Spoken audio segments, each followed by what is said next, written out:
All right, welcome to the Honeysuckle podcast. We've actually had a bit of a hiatus. I think this is an awesome way to bring it back. We are here at the Stone Age, as you can tell if you're watching the video. And today we're joined by co-founder and woman of many talents, Sasha Perelman. Thanks for joining us. Thank you for having me. I'm excited. Of course.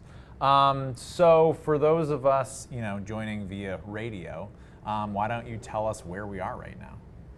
We are at the home of New York City's premier cannabis experience, very much the intersection of culture, cannabis, artistry, and education.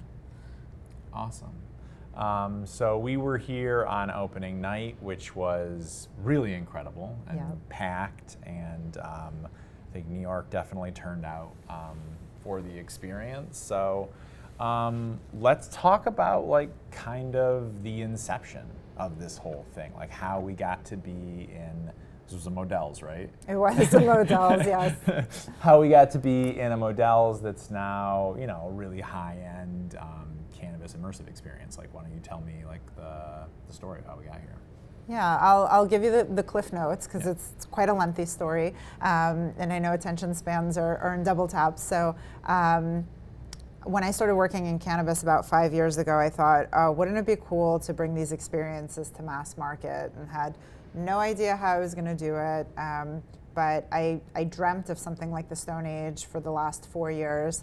When I met my business partner, Liz Santana, who coincidentally was the co-founding producer for Rose Mansion and the DNC and Museum of Pizza and a lot of these pop-ups, working together in the experiential space on the CPG side of things, we came together and I pitched her the idea just on a whim. I was like, wouldn't it be cool if we did a Rose Mansion but for weed? And without any hesitation, which is one of the many things I love about Liz, she took out her iPad and she's like, okay, what do we do? Where do we start? And we started mind mapping this whole idea before it was even called the Stone Age, before it was, this translation of where we're sitting today. And we started thinking about all of the ways that we can bring this brand into the market and really create, everything from a membership model to a community-based model, and thinking about different ways that we can really engage with consumers, because there's not a ton in the industry that exists for mass market. It's all very B2B, and the B2C stuff is really driven by brands and not so much producers, unless it's smaller scale. So it was a really unique arena for us to kind of put a flagship into. And as soon as we were about to pull the trigger on everything, COVID happened, of course. Derailed us, but it was all for the best, because it would have sucked more to have built all of this and nobody come.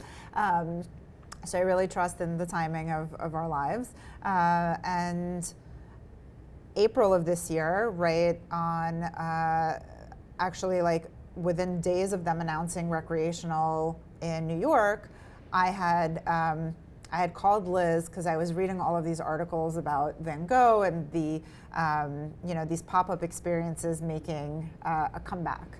And I was like, we need to launch in New York. We need to let's do our flagship in New York, and we'll figure everything else out. But this is the time. Let's strike while the iron's hot. And we started building our team of designers and creatives and fabricators and audiovisual and everything that you kind of see in the space today, and artists. And very quickly, between pretty much May through October 1st, when we opened doors, this all manifested. Very remarkably, very challenging, doing things in cannabis, despite being not plant touching even. We've had a lot of hurdles to jump over, which is really interesting, because what we're trying to do is educate and dismantle the stigma. Yeah, we are faced with everything from, challenge with finding properties to rent, because as soon as people hear cannabis, they're like, absolutely not. Again, not plant touching, no consumption on site. However, people are still tripping, which is why this is more necessary than ever. Payment process. I mean, there's a tell-all book coming after New York is over. But yeah, it's been really remarkable to bring this together, to have built a team that is so connected to the plant from such a variety of ways. Everyone's relationship with cannabis is vastly different, and I think that that spectrum of perception is really visible and palpable in the space, which is really exciting because this really is for everybody. Yeah, and so, I mean, we work in cannabis, and especially cannabis advertising, and it's just like, just the amount of horseshit you go through. You're like, I'm sorry, this company, not plant touching, right? You guys know that, right? They're like, yeah, you know that this is legal now, yeah, so we can do this. No, you're like, I don't get it. I don't understand what's happening right now. So I mean, it does kind of take a special. I mean, it takes a gargantuan amount of effort to do what you did. And then on top of that, to be dealing with something that there's so many more hoops and BS and upcharges and stuff like that. So it would lead me to believe that, that you are yourself personally passionate about the plant. So why don't you tell me some of like where that passion comes from? What's your history with the plant? Like, what is its use for you? Like, what's that world like? Totally. So growing up in New York, my access to cannabis was, hit up your dealer, hope that they call you back, get some weed. You don't know what you're smoking, but you're grateful that you even have something to smoke, get high and do your thing.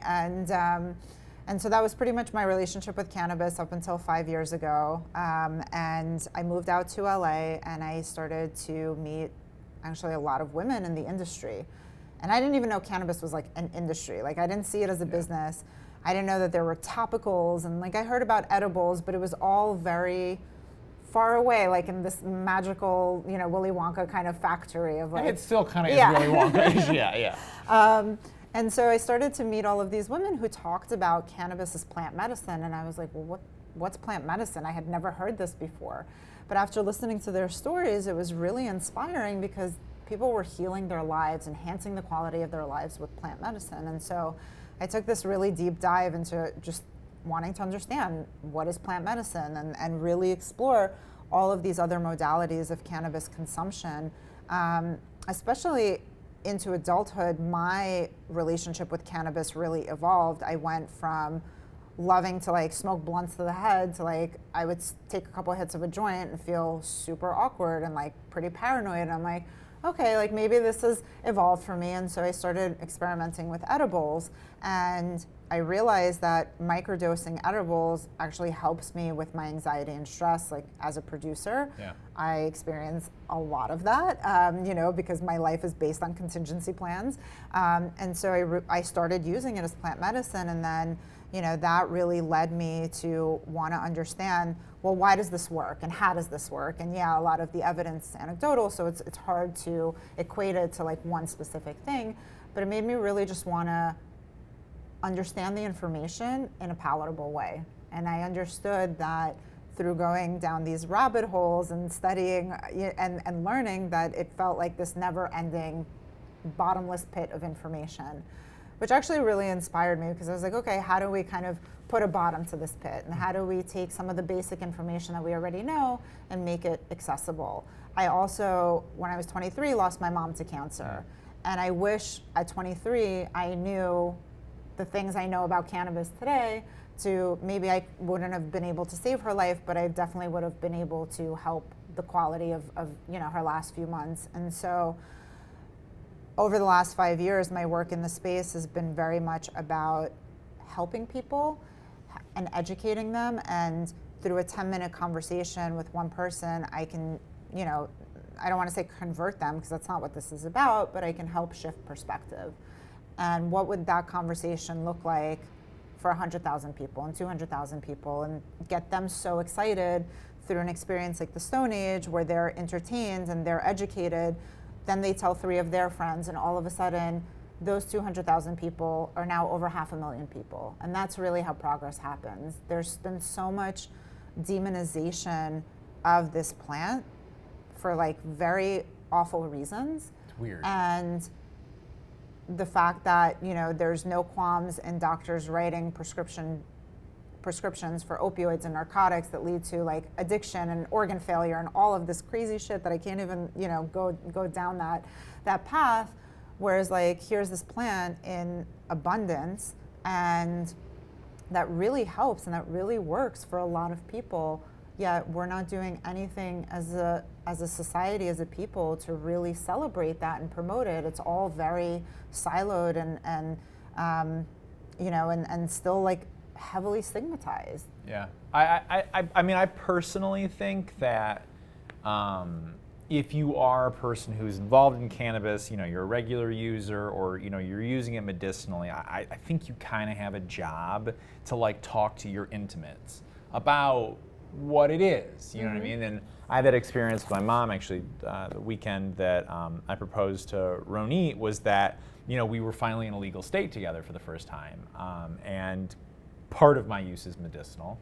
And it's just for headaches. I just get headaches at a certain time. All the fanciest neurologists in the world say I have a normal brain, but I keep getting them. Actually, they tried to prescribe you psychotics. Antipsychotics, yeah. Antipsychotics, yeah, exactly. And it was just like, and for a second I like half thought about it, because it's a real drag on our relationship personally, because I kind of get hulky when I get these headaches, and suddenly I'm a different person, and we're arguing about the fucking dishes or, you know, whatever. And so I found this thing that, you know, is, you know, you can't OD on it, you know what I mean? You don't need a prescription for it, you know, whatever.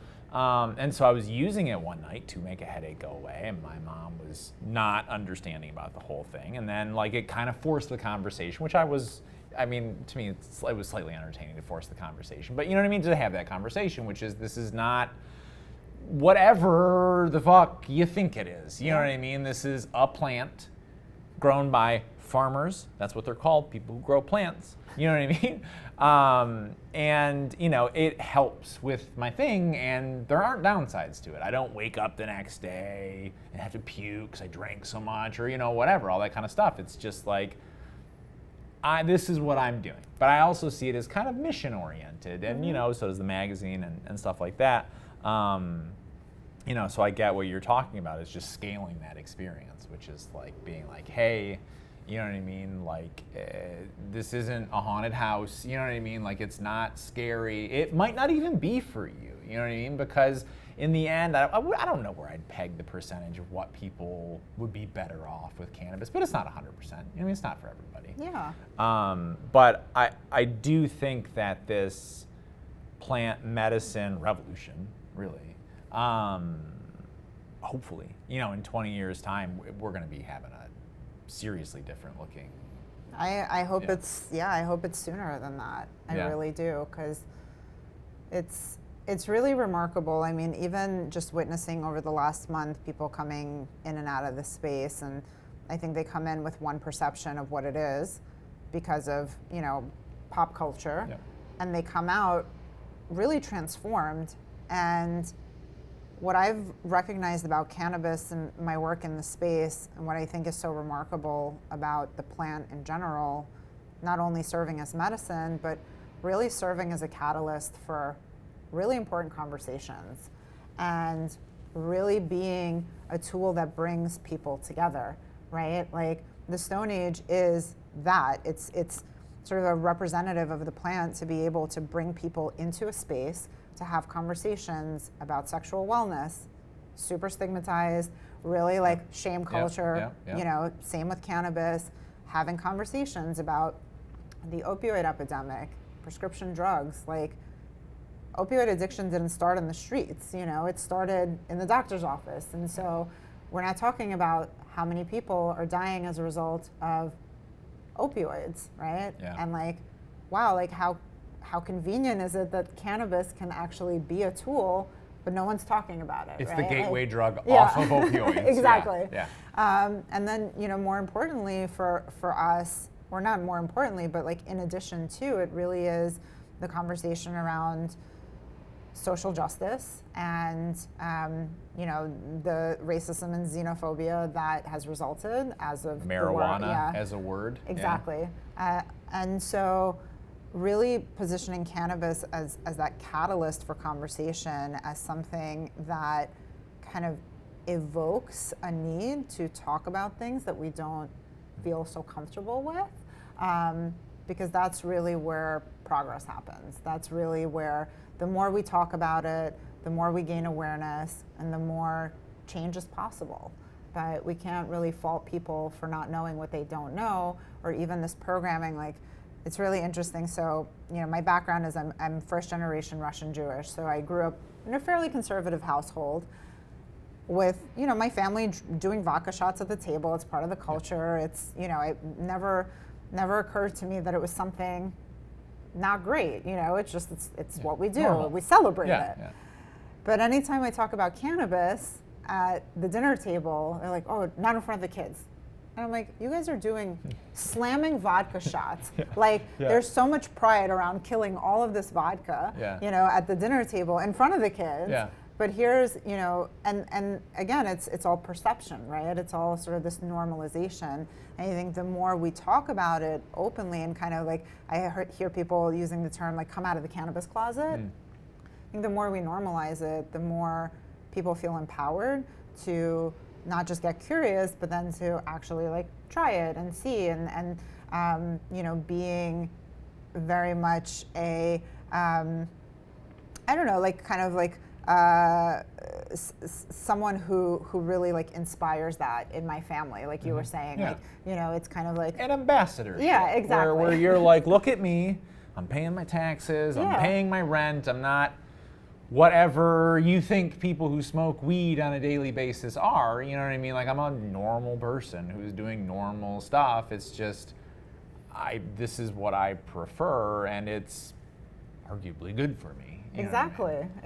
And that was very much the sort of the double entendre of the Stone Age, right? People hear Stone Age, they think caveman, they think like dark and kind of grimy, and I think that there's a lot of that misconception around cannabis, and so us being able to redefine the narrative where like the Stone Age for us is like beautiful crystals and geodes and energy and kind of like this vortex of beauty through nature. It's very much that conversation around the cannabis lifestyle. Like, it is elevated. Like, yeah, I consume cannabis daily on a regular basis. A lot of my friends consume on a regular basis and are incredibly successful, and like don't live in their mother's basement, and it's cool. Like, people are coming to a place where they're starting to turn to cannabis as something that they use to alleviate stress, or after a hard day's work, where it doesn't have all of the side effects or any side effects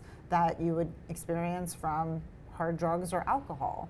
And I think part of that stigma is that you also get good at hiding it. You know what I mean? Like, outside of, so sometimes it's very obvious. Looks like I'm looking at the sun the whole time. Yeah. But you get good at that. You know what I mean? Like, I can guarantee you, everybody who's listening to this works with someone who's kind of high all the time. But you get good at kind of like just being like, this is how I, kind of like just manage my day, not like I'm just getting like zoinked at 7 a.m. or something like that. Because that's all you see. The only kind of forward-facing thing you see is the stoner. Mm-hmm. You don't realize that if you look around and just point, there's probably someone over there who's high right now. They're just a little bit high. You know what I mean? And that's helping them with their anxiety or their lack of appetite or just because they fucking felt like making something cooler. You know what I mean? I think that that's something else that kind of gets lost in like the seriousness that we have to treat plant medicine, because it is going to revolutionize everything, and I'm including psychedelics in there.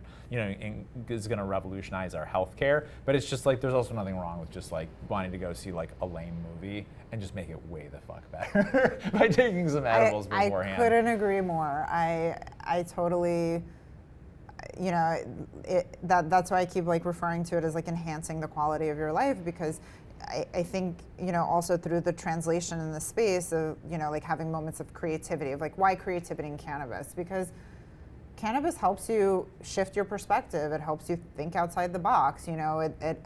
For me, like doing something creative while high actually helps me focus a lot more on what I'm doing. And in addition to that, I also think that there's so much more to the conversation than just using cannabis to get high. Yeah, right?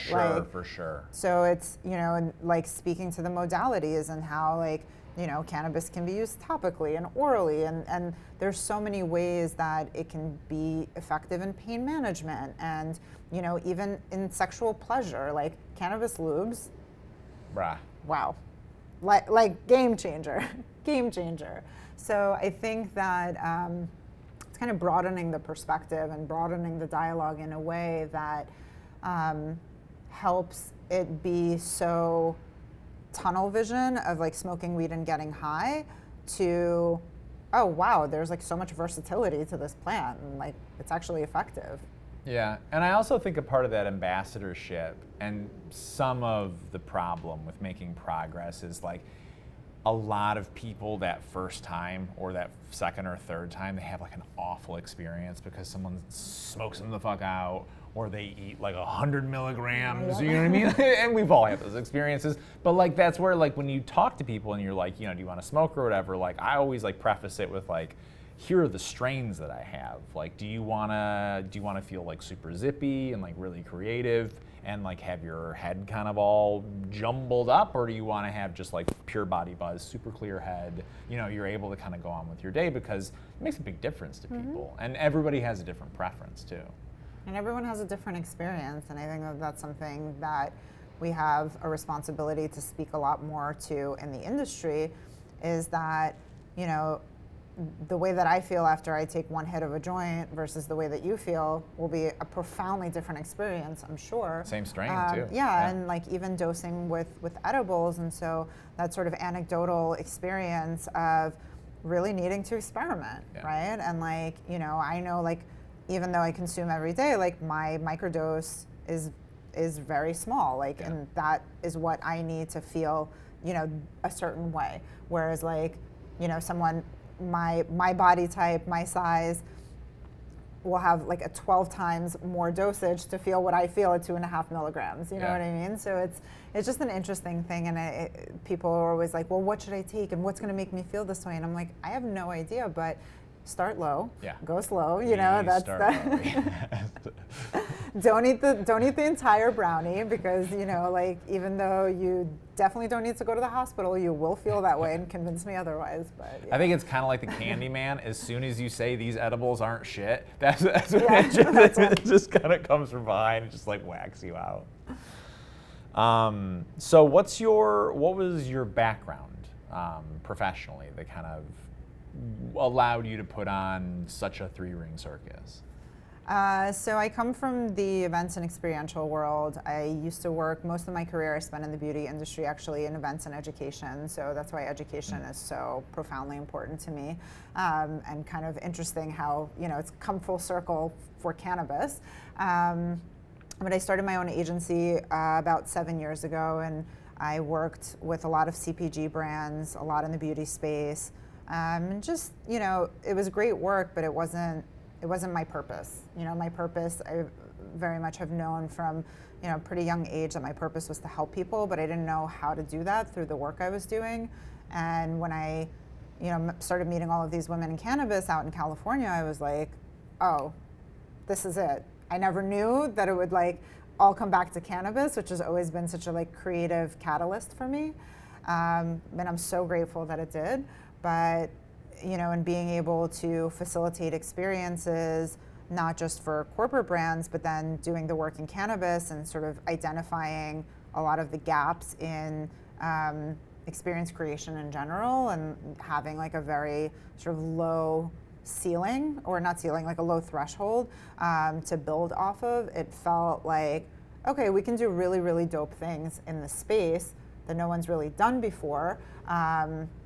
And at the same time, really drive purpose, right? So it's not just like, oh, we built this space to create something cool. We built this space like with a lot of other intentions behind it, including bringing awareness to a lot of the topics I talked about earlier, and also really driving conscious consumerism. I get really nervous that people who are trying cannabis for the first time with no idea what to look for, ask for, and just buying random shit at a dispensary or even like from strangers, which we've all done before, and being like, oh, like I got this bag, like one of my neighbors was showing me a bag, like it was like 12,000 milligrams or something absurd. And I'm like, where did you even get this? Like, I know this is not legal for sure. It is also not 12,000 milligrams. That's the other thing too. But like, I'm like, do not eat more than like, a fraction of that gummy because you will like, I don't even know what will happen to you. But it was, so it's things like that where, we're starting to see the market get super commoditized, but also understanding that not all products are created equal. And even coming from like the beauty industry and seeing just, mass consumerism, it's like people are gonna make choices based on price, or people are gonna make choices based on branding. But it's also important to know the questions to ask, right? Of like, well, what's in this vape pen, or like, how was this flower grown, and are there any sort of like social equity programs with this brand? Because there's tens of thousands of people sitting in prison for cannabis. So I think that through creating these environments and these quote unquote talking points, it really pushes that into focus for people to start to understand that, oh, like there's more to it than just smoking weed and getting high. Like my decisions have impact, particularly in this industry. Yeah. So when we wrote that piece up on you guys, I was struck by your passion when you were talking about it, creating these experiential spaces, which I hadn't really thought about before. So for me, it's it's paint on walls. You know what I mean? It doesn't have that kind of like fourth dimension that it has for you. So when you are creating these experiential spaces and experiences, what is your thought process? What was your thought process with creating the space? We don't have enough time for that. Like, that's a big question. Yeah. So if I had to like kind of boil it down to probably a couple of things, I would say intentionality. We really, again, there were lanes that we were driving in, right? So it's like the education for me was hella important. I didn't want to create something just cool without being able to have education and relatable education, which is why the structure is really around states of being. And to bring awareness to a lot of these conversations. Like, I've done work in criminal justice reform, through my time with my agency, and understanding understanding mass incarceration and the epidemic around that, and then understanding the role that cannabis has played in that. Yeah. To not do that through whatever it was that this ended up being was a total miss. So that, there were certain like foundational elements that were non-negotiable in creating this. And, really leveraging Liz's background in creating these pop-ups and, consumer-facing events on thinking about the experience really holistically from a consumer perspective, from your first touch point to your last touch point, to the smell in the air, to the temperature in the room. Like, it was really a collective effort to take this little bubble of an idea of wouldn't it be cool to what it is today. Yeah. So what is kind of the future for the Stone Age and this whole kind of like experiential pop-up? We really are excited to take the show on the road. We're targeting several new markets in 2022. We'll see. Our hope is New York will continue to stay open and really become a flagship destination, especially as cannabis tourism starts kind of bubbling up in New York, which we really believe it will. Oh, for sure. I mean, yeah. And really, being at the precipice of entertainment destinations, I would love to build spaces like this that allow for consumption and allow for more thought leadership programming, and really being kind of this cultural hub for for cannabis, and hopefully one day psychedelics, because I really am also like a huge proponent of the efficacy of psychedelics and helping, in a lot of things, yeah. But really, setting the groundwork through cannabis experiences and being able to be a destination for community. And spent quite a bit of time in Amsterdam and like in these consumption lounges, and they're really amazing, but like I want more. I want more as an end user, to be able to not only get high, but then like do something cool while I'm high. Yeah. And not just a coffee shop. Right, Yeah. exactly. And so there's that component, and then I also think that there's the retail component, and really creating these elevated buying experiences for consumers that will help them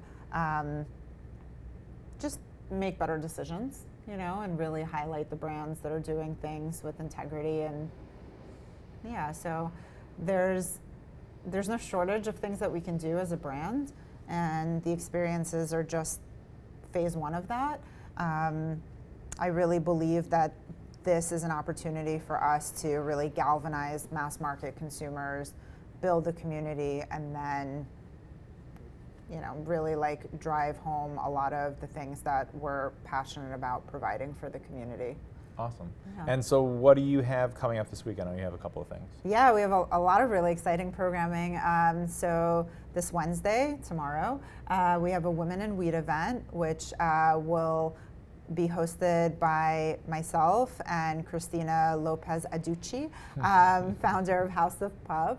And we're bringing women together from the community and doing a little mix and mingle. We're partnering with Etain, Honeysuckle Media, and Women Grow, and just creating a really dope environment for women to come together and get to know each other and continue to build community. We're also hosting the official after party for CWCBE. Mm-hmm. Yeah, it's going to be fly.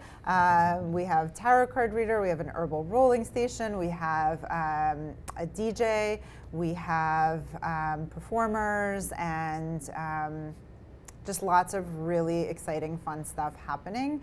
There will be like light bites and little drinky drinks, so definitely if you're around Friday night, check out the after party.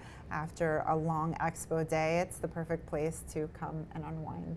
Yeah, and I just wanted to say, to kind of further that plug, like, you guys throw a really good party. Like, I mean, like the hors d'oeuvres, the performers, like, as a company that also throws events, you guys, there was every single box was checked. I mean, it was a really, really good event.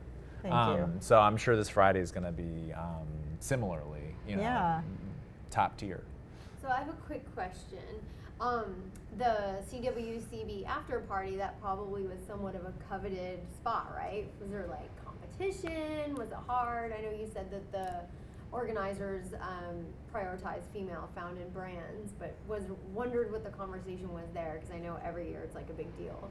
Yeah, it kind of happened organically. We had connected with CWCBE maybe about a month ago, just in conversation, like, community outreach, and then we got in touch with Christine, who's one of the founders of CWCBE, and we just had a really like candid conversation about, hey, like, we'd love to figure out a way we can do something during Cannabis Week at the venue. Like, we have this really dope space. Why not? It's kind of a no-brainer. Cannabis conference, cannabis event space, and she really loved our vibe and kind of offered it to us as an opportunity to host it. And I'm sure she's heard through the community some really great feedback, and here we are. So we're feeling really grateful. We'll also be, we'll have a little booth activation, booth number 336 at the expo, where we'll be doing live painting and herbal rolling station and some other fun activities as well, with some of our artists that you'll see throughout the space. So yeah, come by, check it out. It'll be a really, really good time. Did you have anything else? No, I think we covered it. Do you have anything else you want to plug or shout out or? I guess kind of what would be your ultimate goal or wish for the Stone Age NYC? My ultimate wish for the Stone Age NYC is for everybody to experience it. I want everyone in New York, outside of New York, tri-state area, across the world, like I want everyone to come because I think that hearing about it versus being here, and I would love for you guys to, back me up in saying this, because even from your experience, Rooney, like walking through it on FaceTime to walking through it in person, there is something that happens when you're in this space and you walk through it. Like we had Praz from the Fugees today come do a walkthrough, and I mean, like regardless of who you are, what you do, your connection to the plant, there's something very transformative about being here. And I'm not just saying that as the creator of it, I have witnessed it. And so my wish is for everyone to come and experience it while it's here, because it won't be here forever. And to really, get involved and be the change. Awesome. All right. Well, signing off for the Honeysuckle podcast. Thank you so much. Thank you. Appreciate it. As with all good conversations, it got really rolling when the cameras got turned off. So we actually pick up our podcast a little bit later and start talking about exorcisms. Yeah. And the other thing is that it's not what you would have signed up for.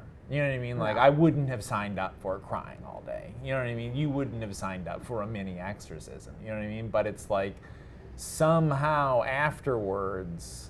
And I'm a very anti-woo-woo kind of person, but it's just like, it makes sense after you've been through it, where you're like, oh, I did need that. I wouldn't have known that I needed that. But now that I've had that experience, like that's clearly what I needed in that situation. Oh yeah. I mean, I'm woo-woo as fuck.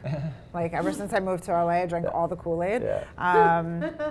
But like I called, when this was going down, I work with this like spiritual healer, like clairvoyant, and I called her and I was like, I don't know what the fuck is going on, but like and she didn't happen to be available that day, so then I spoke to her the following day, and she's like, oh, this was all part of it. Like this was like, she's like, your spirit team came and like they facilitated this, and it was like it wasn't a coincidence that it happened on a Sunday. Yeah. And she's like, the drugs had a little bit to do with it, but it was really like you needed that to like release, because she like told me she saw this visual of this stream with a boulder, and like that experience removed the boulder so that the stream could flow. And it very much felt like that, because I was so like, oh my God, I mean, my anxiety, my stress, it was unbearable. Like I didn't know how the fuck I was gonna make it. Yeah. And what's interesting is when I did when I microdosed DMT for the first time, even though it was like a very short experience of like whatever, a couple minutes, I did the same thing where I released through sound. I just was like, and just like for probably like a minute and a half, just going without stopping, of just like all of this energy coming out of my body. And so that was like the experience with this like exorcism, was that I just like, it was all like sound energy and just like releasing everything from like sacral and like heart, and just coming out and out and out, and it was wild. And like my little puppy was with me the whole time, and, like my mini shaman, he was just like making sure I was okay. Really? Oh yeah. He knew, or she knew? He's like super intuitive, and pretty. My cat's abandoned me. Didn't even visit at any point. Kind of mad at him about it. So what is this, just out of curiosity, some of the Jewish trauma you kind of identify, generational? Like from Holocaust type stuff? Or? Yeah, I think it's, there's stuff from the Holocaust for sure. I think that there's stuff from just like anti-Semitism, and like during COVID, I started writing the novel about my family and like their immigration to the States. But it started to go deeper because I started to unpack what it was like for them to grow up in the USSR during, like from the 20s through them leaving in the late 70s. And being first generation, I didn't I've heard family stories, but I never really took such a deep interest in understanding what it was like for a Jewish person to live in a very anti-Semitic country. And then also the role of communism and government and what that was like. And so I learned the story about my maternal grandmother and, why she was the way she was, and because she had very intense trauma through her whole life, and during the war witnessed multiple people in her family die in front of her eyes, nearly starved to death, went through a lot of traumas. Then that being passed on to my mother and how that affected how she is, how she raised my sister and me, how we show up in the world. It's there's a lot of that intergenerational trauma that gets passed on because a lot of us don't have enough self-awareness to even know that this trauma exists in us.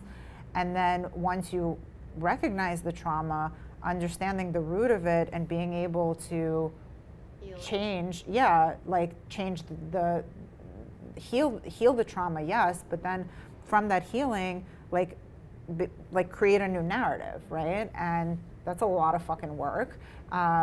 Because part one of it, even the self-awareness is just part of it. So in writing this novel, I really started to uncover a lot of the shit that happened that made sense as to why everything kind of happened after that.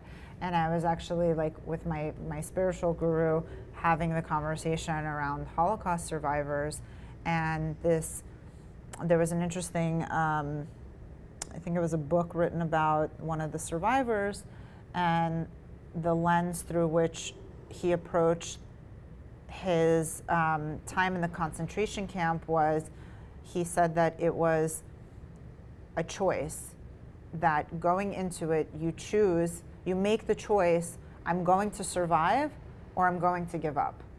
And when you make the choice that I'm going to survive, all of your actions around that choice are then magnified to ensure your survival, right? Was that Primo Levi? The author maybe I'm not 100% sure, but it was really interesting because I often reflect on the story of my family and their hardships, but particularly their hardships coming to America and what it took for them to be able to leave and start a life here. And there was no plan B. There was no, we're not going to survive, we're not going to succeed. It was, we're going to do everything that we can because we know that there's a better life here. And that, I think at the core of it, really, from my understanding, is they had each other, and the ability to rely on one another and to survive because there is that connectivity to one another made it possible for me to be doing what I'm doing today. And I also think that you're able to trace it, generationally in your family, but I think that the plant medicine, the cannabis and the psychedelics, we live in a fucked up place. Yeah, there's a lot of money here, and I'm not homeless, and I can get seamless and whatever, but it's a fucked up country. You want to talk about sexual health? You know what I mean? How fucked up are we about sex in this country? You know what I mean? Just the idea that regular orgasms should be a part of your physical and mental health. How are we leaving that out of, you know what I mean? That's you white Turkey. I know, but it is my people. It is my people, but it's just you know what I mean? Are a little more open with sex, right? It's normal, or my family was. It was it's just something you do. But when you go to your GP, you know what I mean? They're checking your cholesterol and your blood pressure. They're not asking you how often you're orgasming. You know what I mean? As a part of what is real, obvious mental health, happiness. So that's what I think psychedelics it's that jostle, it's that shaking up of the snow globe where you come out of it and you see things a little bit differently. You're yes, have a penis, this other person has a vagina, it's really not a big deal. We all get one, you know what I mean? Like, we are all be similarly designed to want this sex on a regular basis. Like, why are we all fucked up about it? Why is nudity such a big deal? Why is sex such a big deal? I really don't know. Yeah. It really pains me because I think the more we perpetuate the shame, the more it results in the trauma, let alone like the violence around it. Yeah. And instead of looking at it through the lens of empowerment and acceptance and like celebration, we look at it through the lens of shame and taboo and Fear. yeah. And it's like, it's crazy because the sex industry is like a multi-billion-dollar industry, you know, and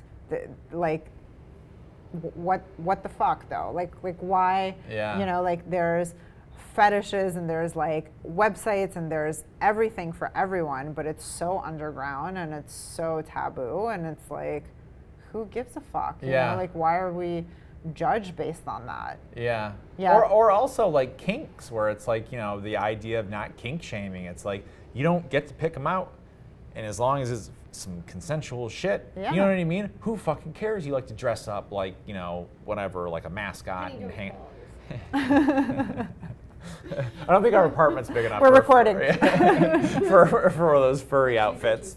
But yeah, no, I mean, we're all fucked up about that kind of stuff, and it's just, I see people from previous generation, you know, especially like the boomer generation, and it's just like they're not even having sex with their spouse anymore. You know what I mean? And they're living in these fucked up, hermetically sealed worlds, and it's just like, bro, you get like a couple of thousand days on this planet.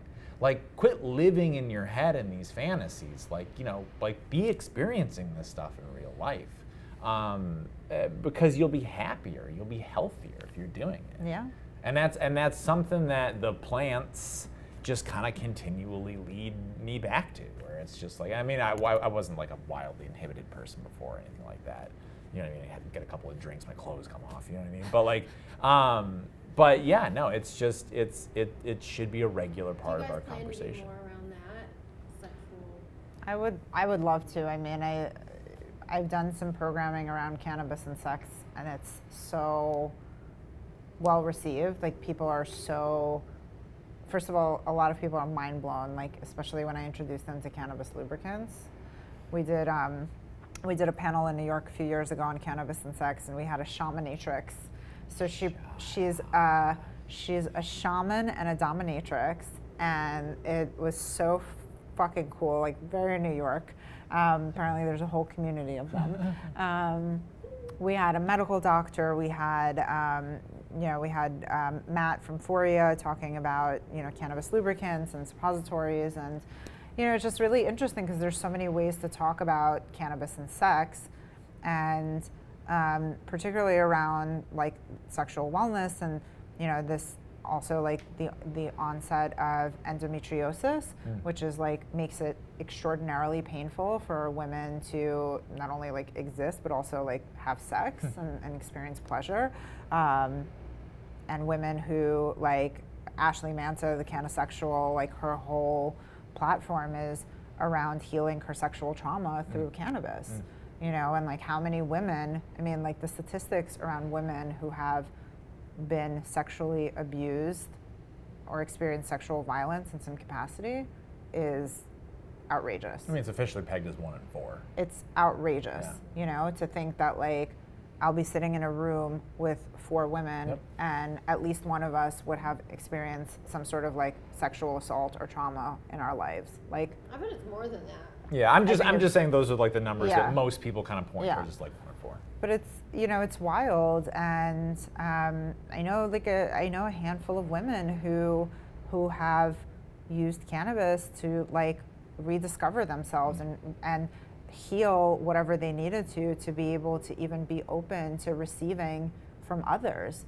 And like, what a fucked up experience that must be for someone who is so highly traumatized from an act of violence, you know, that occurred, to never being able to open up to receiving love and affection from another person, you know, like, so it's stories like that I think are really, like, that should be shared more often, because if it's 1 in 4, even more people sitting in a room who have experienced, and it's not exclusive to women, like men experience sexual trauma too, but you know, for someone to sit on a stage and tell their story and be super vulnerable, and for another person to hear that and feel empowered through that story to share about their experience and to try something to get them out of their trauma, like, that to me is like what all of this is about at the end of the day. Like, the ability to help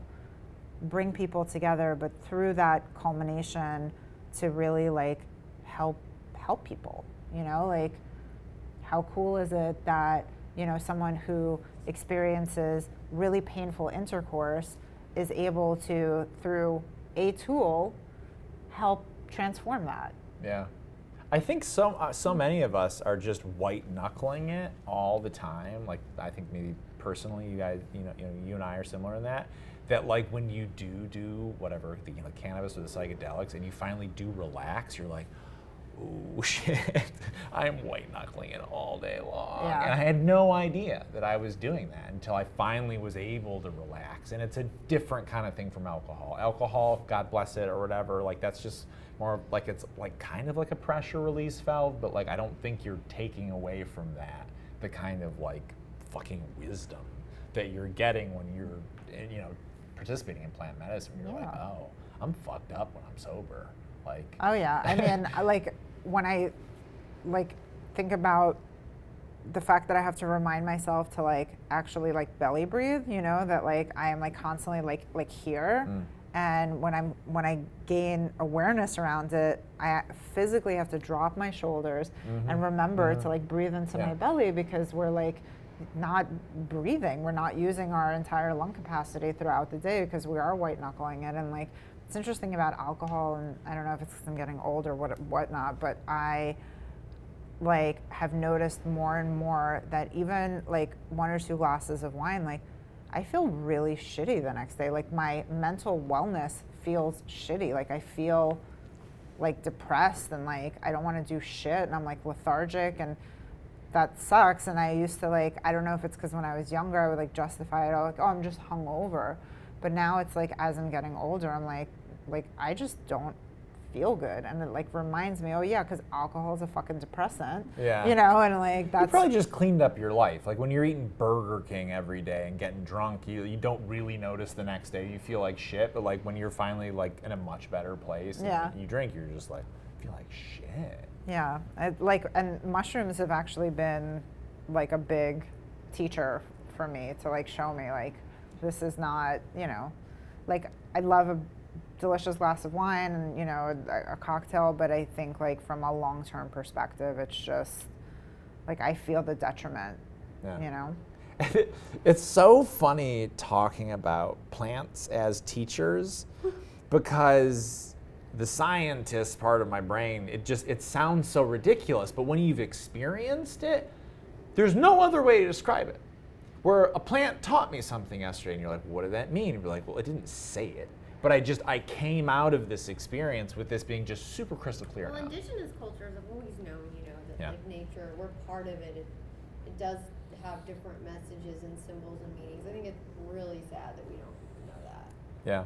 Like, sometimes I go for walks and I feel sad, and I'm like, why do I feel sad?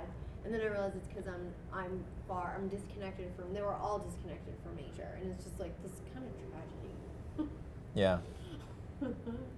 So. All right, well, we gotta, let's wrap this up because we gotta fucking million things. That's fun. It's interesting that you had a similar experience to me where it was just like, because a lot of mine was vocalization too, where I was just like, I don't know what sound I was making, but it was just like, something was fucking coming out. Yeah. And again, I am like Mr. Anti-woo-woo, but it's like you have these experiences. I like whatever, whatever it takes. I just like, I believe that there's more to it than what meets the eye, and that's what it does. Yeah. Is it puts a giant question mark on everything. Like, you come out of one of those experiences and you're like, yes, it was a drug-induced experience. Obviously, I took the drugs, and I don't feel like that anymore. But you're just like, yeah, nah, this is not all we're seeing. This is not all we're up to. Our perception is not, you know what I mean? It's just, it's a giant question mark, which is great because what is the cliche is that it opens your mind. I know, but it's a double-edged sword because when you start seeing shit, you're like, man, I don't know if I want to see this. Yeah, I'm like, oh, damn.